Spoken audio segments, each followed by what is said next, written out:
derrière la place de l'Étoile, la rue de Tilsit. Au numéro 14, les écrivains américains Zelda et Francis Scott Fitzgerald y ont résidé quelque temps entre 1924 et 1925. Le temps pour eux de vivre Paris comme une fête éternelle et pour Scott de terminer l'écriture de son célèbre roman Gatsby le Magnifique. Aujourd'hui, le 14 rue de Tilsit est devenu une suite hôtelière grâce au savoir-faire de l'hôtelier Archide, co-dirigé par Raphaël Élie-Laurin, que j'ai eu le plaisir de recevoir au micro, accompagné de la romancière Stéphanie Desor, auteure, quant à elle, d'un livre que je vous recommande. Les Heureux du Monde, c'est le titre, est un roman qui nous plonge au cœur des années folles sur les traces du couple légendaire que sont les Fitzgerald. Mais tout de suite, voici le 14 rue de Tilsit, à l'époque des Fitzgerald, raconté par Raphaël Élie-Laurin et Stéphanie Desor. Raphaël Élie-Laurin, bonjour. Bonjour. Stéphanie Desor, bonjour. Bonjour. Raphaël Laurin, on va commencer par raconter à nos auditeurs comment cet appartement situé au 14 rue de Tilsit à Paris, dans lequel Zelda et Scott Fitzgerald ont vécu, est rentré dans votre portefeuille d'actifs pour être rénové en suite hôtelière. Pour vous présenter Archide en 2 mots, nous transformons des bureaux en appart-hôtel haut de gamme dans les plus beaux quartiers de Paris. Et à ce titre, au quotidien, on étudie un certain nombre de dossiers à la location comme à l'acquisition. Et ce qui nous a particulièrement marqué sur le 14 rue de Tilsit, donc on est sur un 5e étage avec une vue sur l'Arc de Triomphe et la Tour Eiffel, donc la vue est magnifique. Mais dès la première étude du dossier, on s'est rendu compte, juste avec Google, que justement Zelda et Scott Fitzgerald avaient habité ici. Et notamment, c'est mentionné par Hemingway dans Paris est une fête, et par Stéphanie Desor dans Les Heureux du Monde. Et c'est vrai qu'on a à la fois les éléments historiques, mais les éléments littéraires. Et c'est quelque chose d'assez unique dans Paris, quelque chose qu'on recherche au sein d'Archide. Oui, et d'ailleurs, ça n'est pas le seul appartement à, je dirais, couleur historico-littéraire dans votre portefeuille. Vous touchez à bon nombre de grands personnages. Exactement, on en a un certain nombre qui sont assez marqués, comme les bureaux de l'ancien éditeur de Victor Hugo de son vivant, l'hôtel particulier des comtes de Chateaubriand, donc héritier de François-René de Chateaubriand. C'est vrai qu'on essaie toujours de rechercher l'histoire littéraire et l'histoire des appartements, des immeubles et des quartiers pour mieux transmettre cette passion française à notre clientèle hôtelière haut de gamme. Alors, on va revenir au 14 rue de Tilsit. Nous avons visité ensemble cet appartement. On ne peut pas dire que ce soit très grand, on ne peut pas dire non plus que les volumes soient très imposants. Stéphanie Desor, qu'avez-vous ressenti en le visitant ? Alors, j'ai ressenti quelque chose d'incroyable parce que je ne croyais pas que c'était possible. Donc, j'ai écrit ce livre, Les Heureux du Monde, qui relate l'existence des Fitzgerald et de leurs amis, les Murphy. Et dans ce livre, il y a toute une série d'adresses. Il s'avère qu'une fois que le livre a été terminé, j'ai listé les adresses, j'ai pris mon petit vélo et un 1er janvier, je m'en souviendrai toute ma vie, j'ai suivi un espèce de plan et je suis allée sur tous les endroits que les Fitzgerald ou les Hemingway ou les Murphy avaient foulés. Sauf que je suis restée devant la porte. D'accord ? Personne n'était là pour m'ouvrir. Pas encore. Donc, je me suis dit, c'est là qu'Hemingway a croisé Fitzgerald, c'est là que Gertrude Stein habitait, c'est là. Sauf que je ne suis jamais rentrée. Et un jour, Anne-Sandrine, vous m'avez appelée, vous m'avez présenté Raphaël et nous sommes montés ensemble au 14 rue de Tilsit. Et là, il y a un ascenseur, mais avant, il y avait un escalier. Vous avez fait une photo extraordinaire de cet escalier. Et soudain, je me suis dit, mais mon Dieu, quand il rentrait à 4h du matin, c'est ça, elle sur ses talons hauts, lui, ivre-mort, ils se sont roulés dans ces escaliers, ils se sont hissés jusqu'à la porte du 5e étage. Même ont-ils réussi à aller jusqu'en haut ? Peu importe, ou ils ont peut-être dormi dans cet escalier. Mais si vous voulez, j'ai mis mes pas dans les leurs. J'ai posé mes pieds. Je ne sais plus si j'ai enlevé mes chaussures ou pas. En fait, je crois que j'ai eu... Bon, voilà. Mais il faudra que nous y retournions. Et en fait, ce dont j'avais envie, c'est d'enlever mes chaussures et de marcher pieds nus sur le même parquet qu'eux. Vous comprenez ? C'est juste être en totale osmose. Exactement... presque un siècle plus tard, puisqu'ils étaient là entre 1924 et 1925. Oui, et il existe des photographies de cet appartement à l'époque, et on se rend compte, quand on les regarde, qu'au fond, l'appartement n'a pas changé. Bien sûr, il a été remis au goût du jour, mais l'agencement des pièces, voilà pourquoi je parlais de pièces plutôt petites, la lumière, la vue, certains éléments de décor comme la cheminée, rien n'a changé. C'est ce qui est très intéressant quand on a fait cette visite sur place avec Stéphanie Desor, c'est qu'on a pu recomposer l'appartement pièce par pièce, qui dormait où est-ce qu'ils prenaient leur dîner de Noël, et même on a une photo un peu emblématique de la famille Scott Fitzgerald avec parents et enfants sur le coin avec la cheminée, et justement Stéphanie racontait que ils prenaient les mandarines, donnaient la mandarine, ensuite jetaient la peau de mandarine dans la cheminée. On a revécu vraiment cette scène de la vie des Fitzgerald ensemble, et grâce à la connaissance encyclopédique de Stéphanie. Et c'est vrai que c'était assez unique pour nous de pouvoir reconstituer cette expérience, et ça nous a donné beaucoup d'idées pour justement peut-être retravailler cette suite, pour transmettre encore davantage l'histoire des Fitzgerald qui étaient ici. Mais disons quand même la vérité. À l'époque, selon vos propres mots, c'était un peu sinistre quand même. Oui, parce les que couleurs, tout ça, c'était... En fait, à l'époque, il faudrait retrouver la page dans mon livre, mais l'appartement a toujours été petit, mais il y avait un papier peint avec des nuances de violet, et c'était très sombre. Et si vous voulez, ce dont il faut se souvenir, c'est que les Fitzgerald n'avaient pas tant d'argent que cela. C'est-à-dire qu'ils brûlaient tout. Ils brûlaient tout, ils vivaient totalement au-dessus de leurs moyens, et en fait, ils vont débarquer dans cet appartement. C'est pas vraiment pour y vivre, parce qu'avant, ils étaient à Saint-Raphaël, ensuite ils seront je ne sais où, ils vont retourner dans le Midi, mais en fait c'est un peu pour traverser la vie, pour être à Paris en même temps que les autres, et donc oui, ils arrivent dans cet appartement qui est sombre. Alors il donne sur la Tour Eiffel, il donne sur l'Arc de Triomphe, mais les pièces sont petites, et en plus la photo emblématique dont parlait Raphaël, il y a un immense sapin de Noël, donc il doit prendre la moitié de la place du salon, et c'est juste incroyable. En tout cas, moi j'ai eu envie de poser le sapin de Noël, et j'ai eu envie de prendre Raphaël par le bras et d'effectuer cette espèce de danse qu'ils ont tous les trois, Scott, Zelda et Scotty. Ils se tiennent par le bras et ils lèvent la jambe sur le côté, vous voyez, comme les danseuses de French Cancan, histoire de montrer c'est Noël, nous sommes heureux, nous allons déballer les cadeaux. Oui, vous écrivez, puisque vous le demandiez, page 134, ils ont emménagé au 5e étage d'un immeuble bourgeois du 14 rue de Tilsit, près des Champs-Élysées. L'appartement est sinistre, sombre, meublé de manière vieillotte, donc voilà, on accumule quand même les points négatifs, avec de lourdes draperies qui ne laissent guère passer le jour. Le papier peint du salon est or et violet, et cela sent le moisi, comme beaucoup d'appartements parisiens à l'époque. Oui, et puis oui, absolument.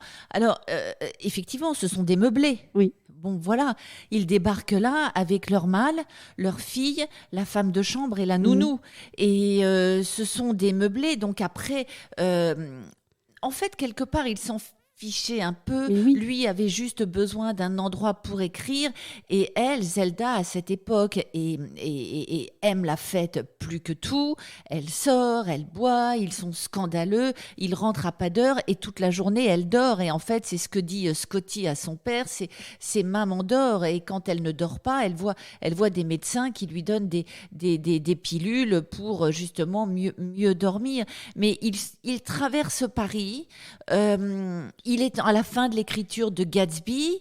Ils sont dans une espèce d'effervescence parce qu'il a eu un succès fou avec son premier livre, un succès qui lui a permis d'épouser Zelda. Parce qu'il faut se souvenir que quand Scott rencontre Zelda, elle est la fille du juge Saïr, et c'est une jeune fille de la très haute société, et elle pourrait épouser n'importe qui. Elle tombe folle amoureuse de lui, et le juge dit à son futur gendre: mais tant que vous n'avez pas d'argent, vous n'épousez pas ma fille. Son premier succès lui permettra d'épouser Zelda, et après ça ira malheureusement de mal en pis. Il est en train d'écrire Gatsby, mais Gatsby ne marchera pas comme il le souhaite.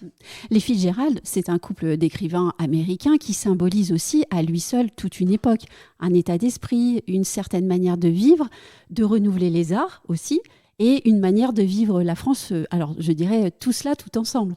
Oui, alors il faudrait que Raphaël se penche sur les villas de la Côte d'Azur dans lesquelles qu'ils ont loué, notamment là je vous parlais de la Villa Marie à Val-Escure, Saint-Raphaël. Enfin, il y a des photos, c'est juste incroyable. Ils arrivaient avec mâle, petite Scotty, leur petite fille, et nounou. Et puis ils traversaient la vie. Et auréolés d'un succès, donc de l'argent qu'ils brûlaient, de l'alcool. Ils étaient complètement alcooliques. Lui avait besoin d'alcool pour écrire. Sans alcool, il n'écrivait pas.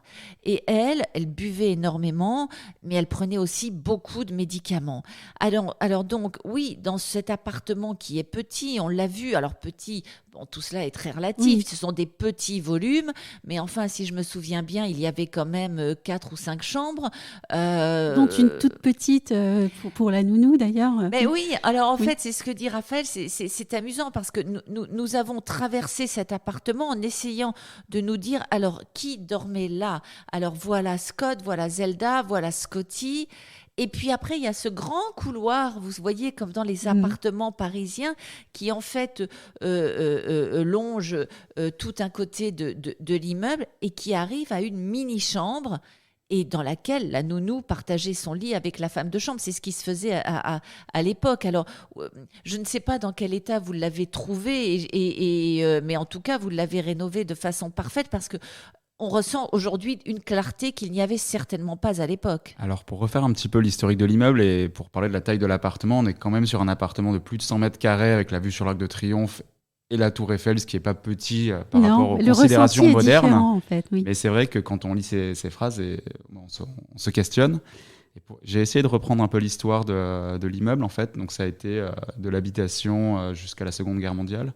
Au sortir de la Seconde Guerre mondiale, c'est transformé en hôtel. Jusqu'au début des années 70, ou ensuite courant des années 70, ça va être du bureau, jusqu'à ce qu'on le récupère il y a 2 ans. Et à ce moment-là, on l'a transformé en appart-hôtel.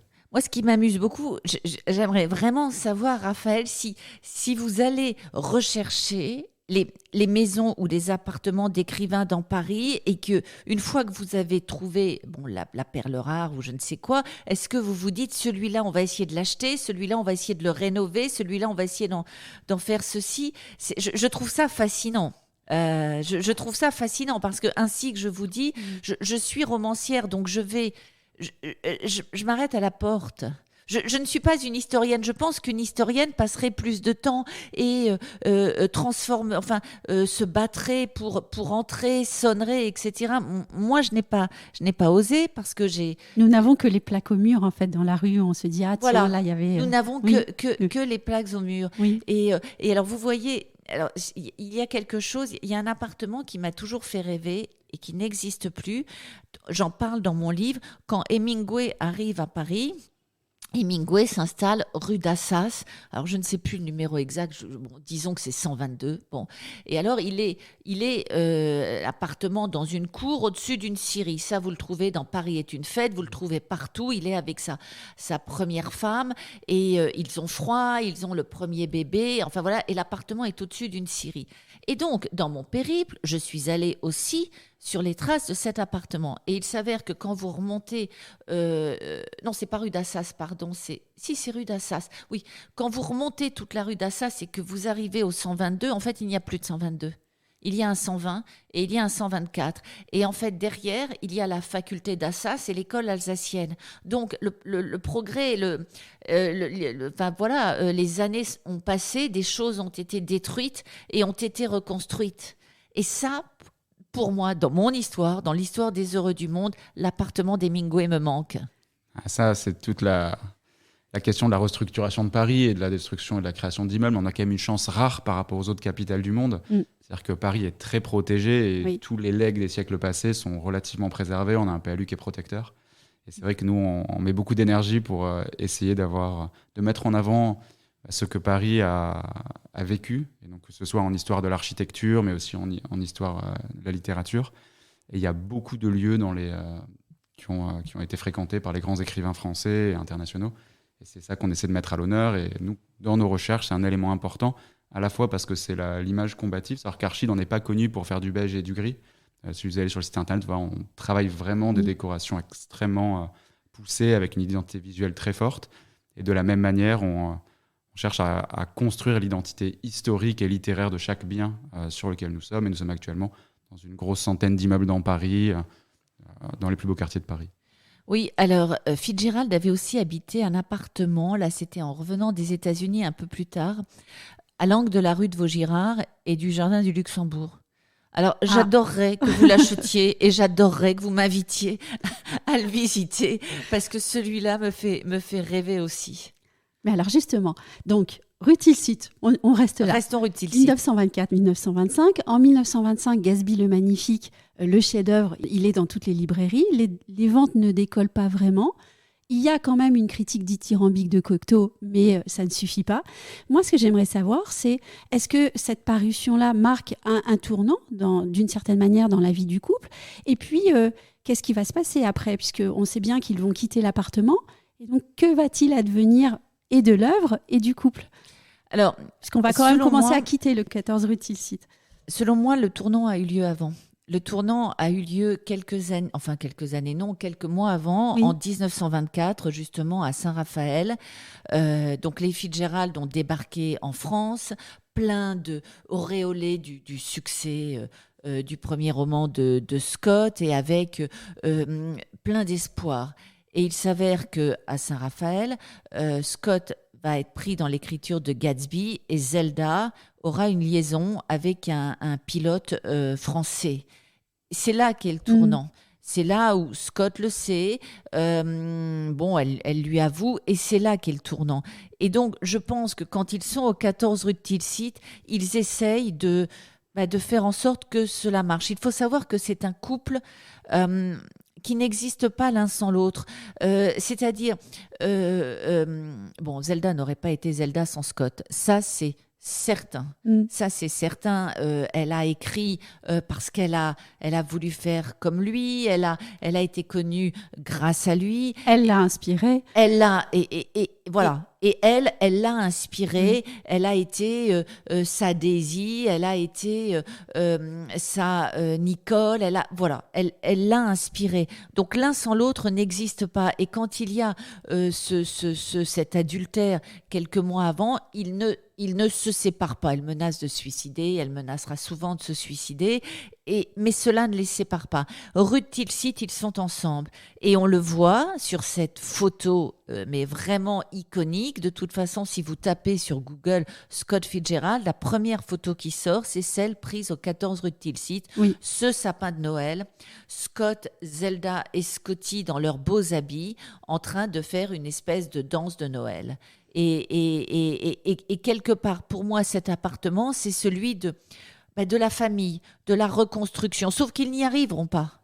Oui. Mais ils n'y arriveront pas parce la fin que est tragique d'ailleurs. La fin est tragique, mais Gatsby sort et vous le disiez. Et donc oui, bien sûr, ça se vend.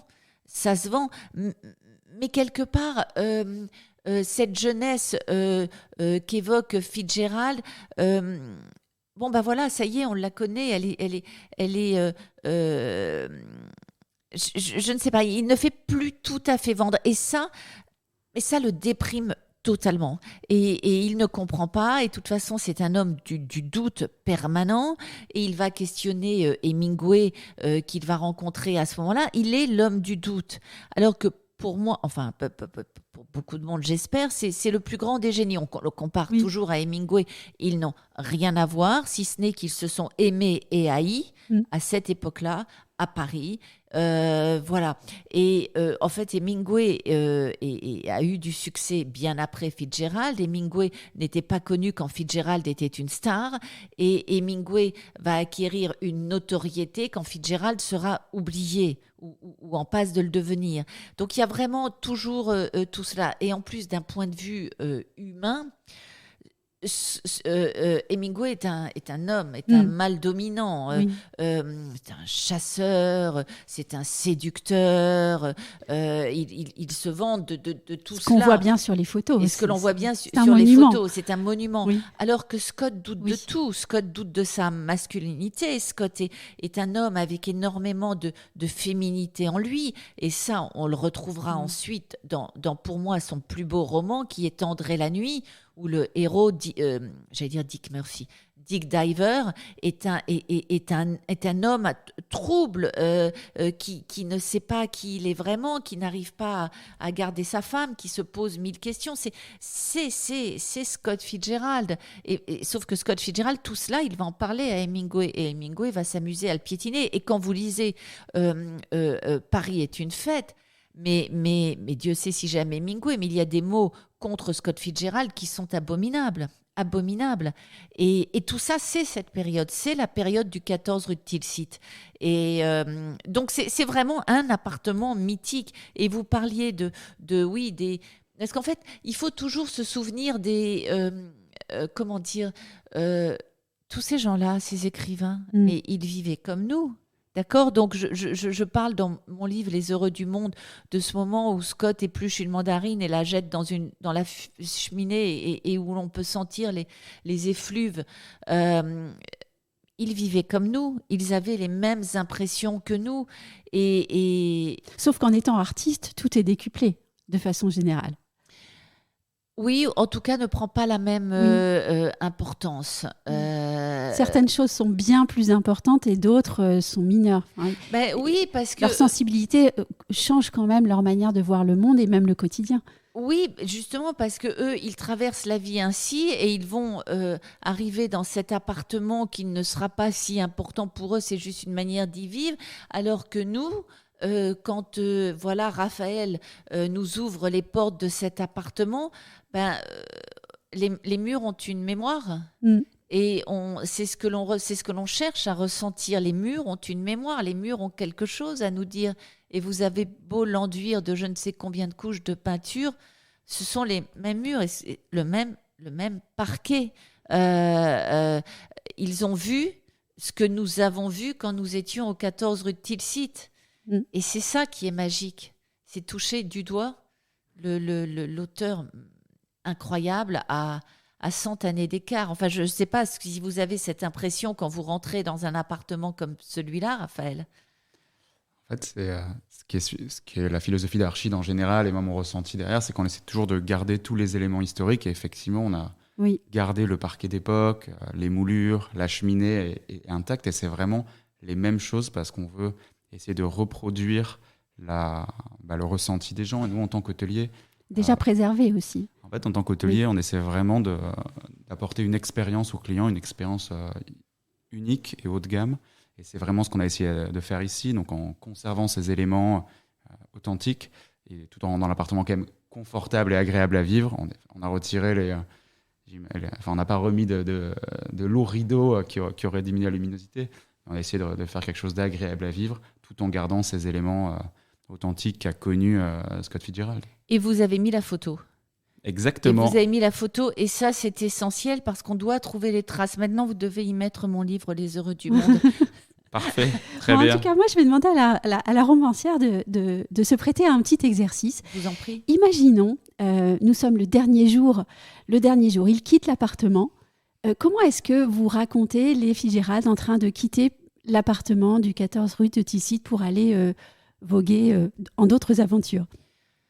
D'abord, où vont-ils ? Oui. D'abord, où vont-ils ? Et le savent-ils eux-mêmes ? Donc, ils quittent l'appartement. Pourquoi ? Ils quittent l'appartement soit pour aller dans le sud de la France parce que c'est l'été, que leurs amis Murphy sont là-bas. Disons que voilà, et les Murphy les attendent. Et en fait, je crois que c'est cela. Et en 1925, disons que c'est cela. Et donc, ils partent. Alors, il y a des mâles et des mâles et des mâles. Et ce n'est pas eux qui les portent. Il y a des porteurs. Donc, on est dans l'escalier. L'état d'esprit, c'est qu'ils ne regardent pas derrière eux. Oui. D'accord ? Jamais. Ils regardent devant, mais ils ne savent pas ce qu'il y a devant. Scott ne pense quand il le quitte, on est en 1925. Donc, un écrivain ne pense que dans le futur roman. D'accord ? Donc, il est déjà en train de penser à ce à quoi il va écrire. Il a derrière lui Gatsby. Gatsby vient de sortir. Il est déçu par les ventes. Voilà, donc il se précipite dans le midi chez ses amis Murphy à la Villa America. Peut-être qu'il a déjà le début en tête de Tendre et la nuit.